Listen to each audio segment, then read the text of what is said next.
masih agak seperti ini tadi. Makanya kalau Bapak Ibu lihat kok saya ngelihat bawah terus main HP, itu bukan karena saya main HP lihat Instagram atau Twitter, tapi saya jawabin WA dari bos saya. Kemarin juga kebetulan banjir, nah akhirnya mesinnya ada yang kena air seperti itu, saya harusnya ke sana, tapi karena saya melihat bahkan saya pengen lebih baik, harus ketemu dengan teman-teman dahulu, dengan kawan-kawan, apalagi yang kawan-kawan yang mendukung saya, ya saya harus ketemu gitu. Itu makanya saya mendelegasikan staf saya, walaupun ya akhirnya saya di WA itu, ini gimana caranya Pak, ini gimana caranya, seperti itu. Dan dari situ itu mengapa saya berada di jalur yang saya lalui sekarang. Dan makanya juga tadi Pak Nanta bilang kepada Pak Bambang di depan ini, dan saya juga harus mengucapkan terima kasih ke Pak Bambang Suwondo tidak membantu saya dalam proses pembuatan PT Bapak Ibu. Kenapa? Karena saya percaya bahwa saya nggak mau jadi DPR yang berbeda dari ASN. Saya nggak mau jadi DPR yang KKN seperti itu. Saya nggak mau jadi DPR setelah saya jadi DPR langsung baru saya dapat Ferrari. Saya nggak mau. Oleh sebab itu saya ya udah, karena saya harus menolak yang tadi itu pekerjaan itu, akhirnya saya mencari buat jajan, buat ngisi bensin biar bisa ketemu Bapak Ibu sekalian itu dengan usaha kecil-kecilan. Dan makanya saya terima kasih banyak sekali ke Pak Bambang sudah membantu. Prosesnya memang panjang, dan sorry Pak Bambang kok kayaknya saya sering buru-buru gitu ya, karena nggak pengen kelewat momennya Bapak Ibu seperti itu. Kan udah bentar lagi 2024, saya nggak mau lah, saya sangat menghindar yang KKN itu karena yang sudah diajarkan oleh Bapak saya seperti itu.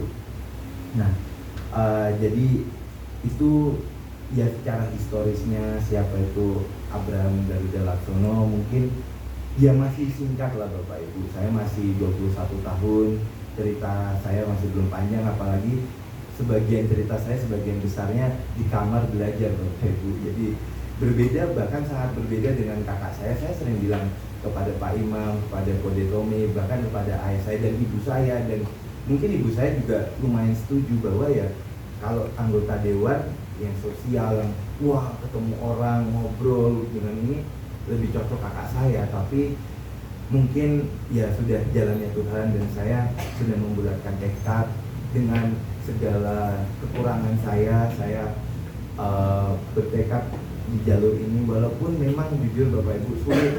Kalau Bapak Ibu tahu istilah kerennya ya, istilah ilmiahnya kan, introvert itu ngomong di depan umum aja sangat sulit Bapak Ibu. Ngomong di depan umum itu udah kayak olahraga 2 jam Bapak Ibu, karena deg-degan gitu, bingung mau ngomong apa. Karena saya bingung, ya saya ngomong apa aja yang di hati saya, yang jujur, transparan seperti itu. Nah, dan makanya kecil-kecil Bapak saya juga itu padepokan, kamu urus, kamu mulai kembangkan. Makanya melalui bukan hanya dari apa yang Bapak saya bukakan jalan seperti CSR dan yang lainnya, tapi saya juga sedikit-sedikit, karena saya merasa saya nggak mau nunggu saya dapat jabatan dahulu untuk saya membantu teman-teman di lingkungan saya gitu. Makanya saya kerjasama dengan teman saya yang artis, kerjasama teman saya pengusaha. Contohnya kemarin pas mau mudik lebaran, saya lihat di berita bahwa mudik lebaran syaratnya booster, dan booster susah. Pak Imam keluarga belum booster, makanya saya ngajak teman saya, ayo kita ngadain vaksin. Nah, dibantu juga oleh Kode Tommy, akhirnya dapat vaksin dengan dibiayain full oleh teman saya itu. Bahkan semuanya dapat bingkisan oleh-oleh Pak Imam ya. Pada kali seperti itu. Tasnya cantik juga, desainnya, bahkan orangnya juga cantik ya Pak Imam ya. Seperti itu. Dan juga banyak ada contoh saya melalui, jujur aja Bapak Ibu, seperti tadi, makanya saya bahkan minta tolong Pak Bambang itu buat bikin PT, karena ya saya nggak beda seperti bapak saya yang udah DPR berkali-kali periode, pengalamannya udah banyak, bisa bahkan sekarang aja sebenarnya bukan kewenangannya untuk masukin anak sekolah, tapi bisa. Nah, saya yang ini apa yang saya bisa?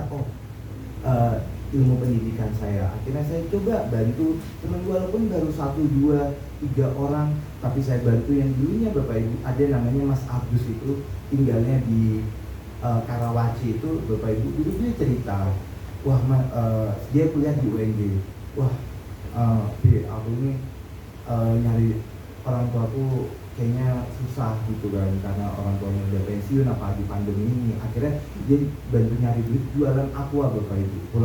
Pulang kuliah dia jualan aqua di jalan, nyampe kata dia punggungnya itu nyampe rusak Bapak Ibu.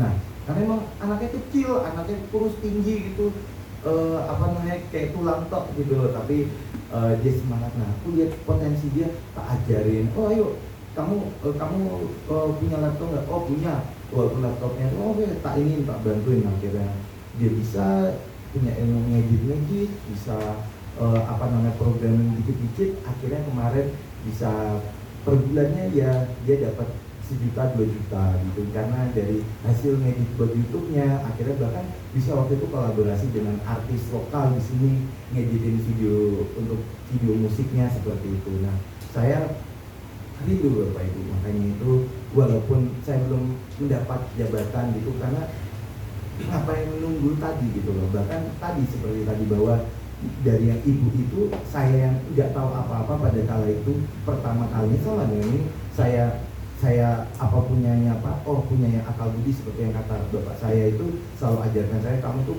kekuatan dari kamu itu adalah akal budimu. Nah, oke, saya gunakan, saya bantu pelan-pelan, akhirnya bisa seperti itu. Dan ya itulah Bapak Ibu, kita singkat lah tentang diri saya ke depannya. Apakah tadi Pak Ananta sampaikan, apakah 2024 itu ya saya serahkan kepada Tuhan, dan kalau memang berkenan saya untuk maju dan kawan-kawan di sini berkenan untuk membantu saya, ya saya sangat senang, karena memang